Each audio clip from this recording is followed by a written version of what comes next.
Pinakukomento ng Korte Suprema si Pangulong Bongbong Marcos kaugnay sa petition for a writ of mandamus sa kalagayan ng kanyang kalusugan.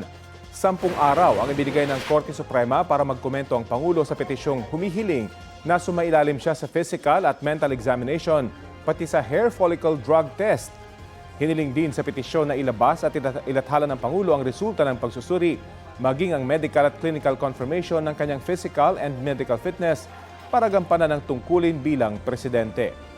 Responded din sa naturang petisyon si Acting Executive Secretary Ralph Recto. Wala pang tugon ng Malacanang nang hingan namin ng pahayag. Nito mga nagdaang araw, nag-jumping jacks at jogging si Pangulong Marcos para ipakita na malakas siya at walang malubhang sakit. Sinabi niyang gumaling na rin siya mula sa sakit na diverticulitis o pamamaga ng large intestine. Nagbuhat pa siya ng 10 kilong bigas sa isang event sa Maynila para pasinungalingan ang mga impormasyong kumakalat sa internet na may malubha siyang karamdaman.